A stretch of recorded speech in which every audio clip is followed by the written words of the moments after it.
निधिवन की सत्य कथा।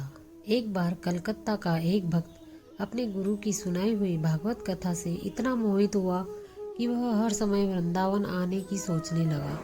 उसके गुरु उसे निधिवन के बारे में बताया करते थे और कहते थे कि आज भी भगवान यहाँ रात्रि में रास करने आते हैं।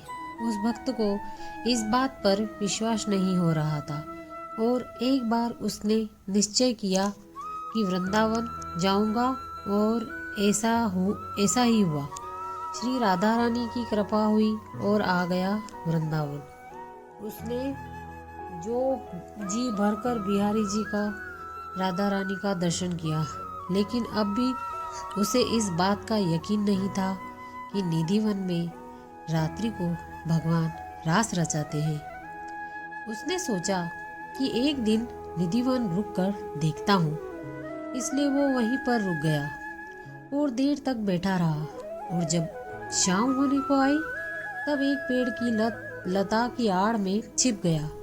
जब शाम के वक्त वहाँ के पुजारी निधिवन को खाली करवाने लगे तो उसकी नज़र उस भक्त पर पड़ गई और उसे वहाँ से जाने को कहा। तब तो वो भक्त वहाँ से चला गया, लेकिन अगले दिन फिर से वो वहाँ जाकर छिप गया और फिर से शाम होते ही पुजारियों द्वारा निकाला गया और आखिर में उसने निधिवन में एक ऐसा कोना खोज निकाला जहाँ उसे कोई न ढूंढ सकता था। और वो आंखें मूंदे सारी रात वहीं निधिवन में बैठा रहा। और अगले दिन जब सेविकाएं निधिवन में साफ सफाई करने आई तो पाया कि एक व्यक्ति बेसुध पड़ा हुआ है और उसके मुंह से झाग निकल रहा है। तब उन सेविकाओं ने सभी को बताया तो लोगों की भीड़ वहां पर जमा हो गई। सभी ने उस व्यक्ति से बोलने की कोशिश की, लेकिन वो कुछ भी नहीं बोल पा रहा था। लोगों ने उसे खाने के लिए मिठाई आदि दी, लेकिन उसने नहीं ली। और ऐसे ही वो 3 दिन तक बिना कुछ खाए पिए ऐसे ही बेसुध पड़ा रहा।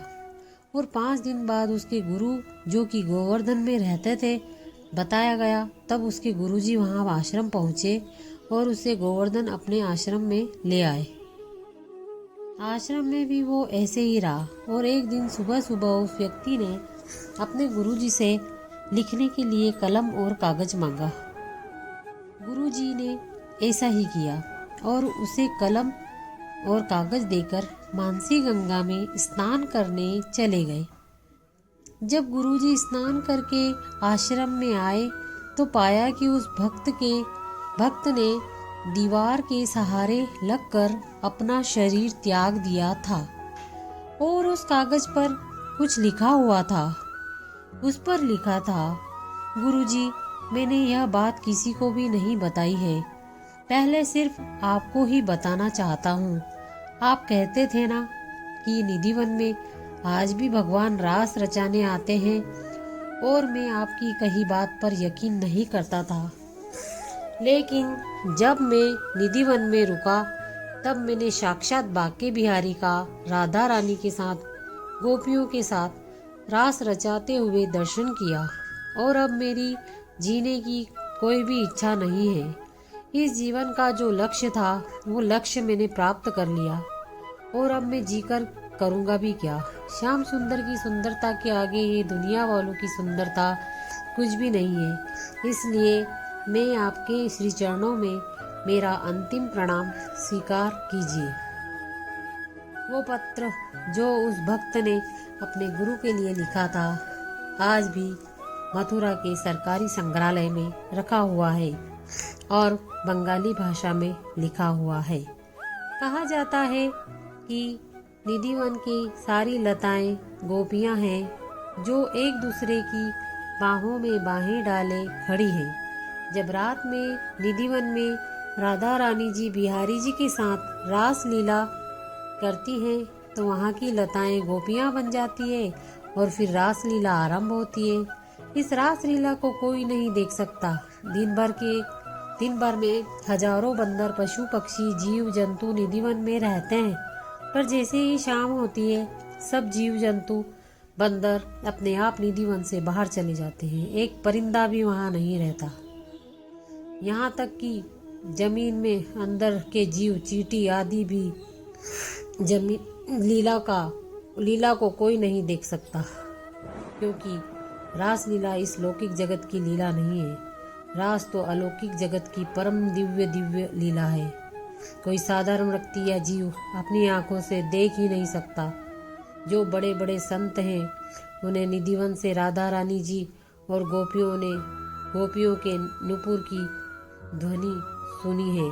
जब रास करते हुए राधा रानी जी थक जाती है तो बिहारी जी उनके चरण दबाते हैं और रात्रि में शयन करते हैं। आज भी निधिवन में शयन कक्ष है, जहाँ पुजारी जी जल का पात्र, पान, फूल और प्रसाद रखते हैं, और जब सब सुबह पट खोलते हैं तो जल पिया मिलता है, पान चबाया हुआ मिलता है और फूल बिखरे हुए मिलते हैं। राधे राधे, जय श्री राधे। राधा रानी की कृपा सब पर बनी रहे। वृंदावन धाम या बरसाना कोई घूमने फिरने या पिकनिक मनाने की जगह नहीं है। ये आपके इष्ट की जन्मभूमि है, लीला भूमि है, तपोभूमि है। सबसे खास बात ये प्रेम भूमि है। जब भी आओ इसको तपोभूमि समझकर मानसिक व शारीरिक तप किया करो। शरीर से सेवा व वाणी से राधा नाम गाया जाए, तभी धाम में आना सार्थक है। एक अद्भुत मस्ती, ताकत व आनंद लेकर वापिस जाया करो। आपकी धाम निष्ठा में वृद्धि हो, इसी कामना से बोलो जय जय श्री राधे कृष्णा, हरे कृष्णा, राधे कृष्णा।